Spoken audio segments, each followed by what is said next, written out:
Obubbi bw'emmere n'ebbeeyi y'ebintu eyeekanamye mu katale k'e Mmengo. Okusinziira nti kano ke katale akanene buli muntu ke yandiyagadde okugulamu ebintu eby'enjawulo ebikozesebwa ewaka, gamba nga ennyaanya, obutungulu, amanda, emmere n'ebintu eby'enjawulo ebitundibwa mu butale. Bwe twatuukidde mu katale kano twasanze abasuubuzi ab'enjawulo nga batudde ku midaala gyabwe nga balinda bakasitoma, n'abalala nga bawaata emmere eneetwalibwa ku midaala gya chipusi abantu gye banaagula olw'eggulo. N'omukyala Rita n'atugamba nga ebbeeyi y'ebintu w'eri waggulu ennyo era n'atugamba ne ku bizibu by'asanga ng'asuubula ebintu bino. Gamba nga ennyaanya n'obutungulu byajja mu nsi ez'enjawulo naye olubituusa muno mu Uganda bigenda ottuuka nga ebimu byavundako, ennyaanya nga zo tezikyasobola na kutundibwa ekimuleetera okufiirwa ssente ez'enjawulo.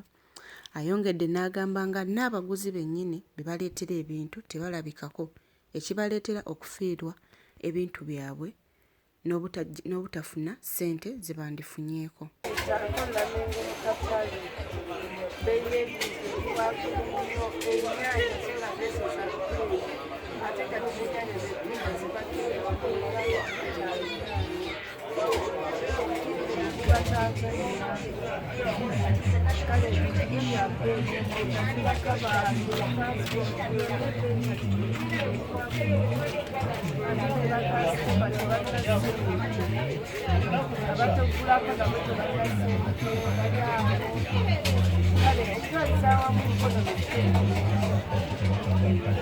Twagenzeeko ne gye batundira emmere nga eno gye twasanze omukyala Mariam n'atugamba nga ebbeeyi y'obumonde yo bwe baagivaako obuvi.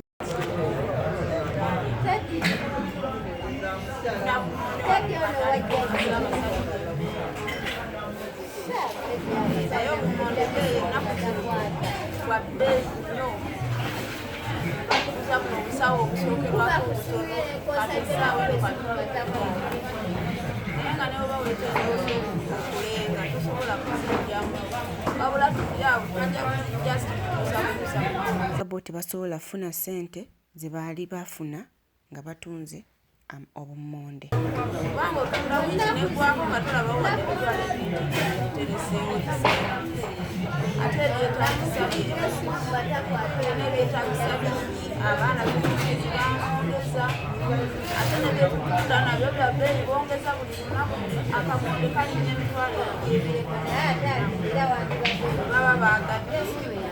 Basalako ng'ettaano naye bwe kali ati mu wiiki emukali emitwalo ng'ena miramba mukyene owedde okumakumala okubaka bade kali emitwalo buli nakuongezaako ate ng'akasawo katono tetumanyi lwaki okusayisawo zaffena ne baazijjawo. Ayongedde n'ayogera ne ku bubbi obweyongedde mu katale kano.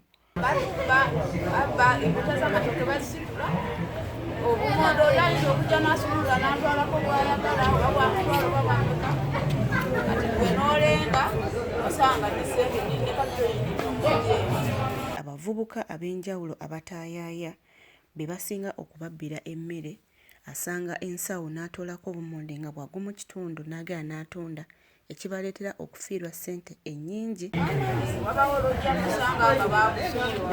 Twagenze mu maaso ne twogerako n'omukyala Nantale Joyce, ono ye ng'atunda matooke wano mu katale k'e Mmengo era agamba nti amatooke go nga go gafuna era malungi okutunda.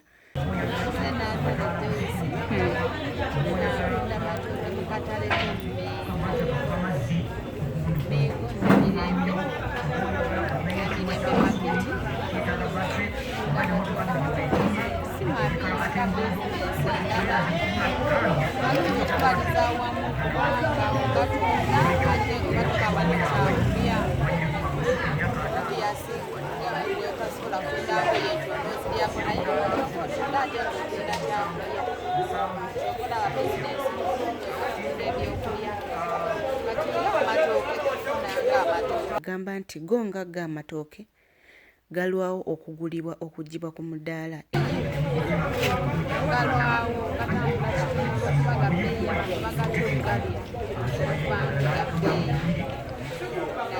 Nga tubeerawo nako ne tukola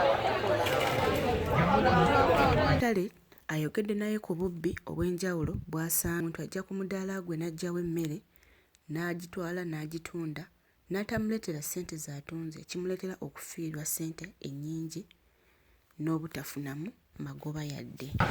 Mwababbi kati ffe wano ate yaffe amatooke tugaleka wano tugatekako kubanga ogategula besaati tulina tugatereka nti sitoowa tugaleka naye abantu abamu bajja ne bagatwala ne beefuula nti akulumiddeko taguwa ssente. Obwo nabo buzibu olwisa abaana abatambula mu kiro bwayesimba guye yeeswalira tumanya lyagala. Twayogeddeko ne chairman Mwami Mulangira Kalema n'atugamba ensonga y'obubbi yeesinga okutawaanya abasuubuzi mu katale olw'obuzibu obumu oba obulala gamba nga obutaggwalwawo bwa katale kireetedde abantu ab'enjawulo okwebba.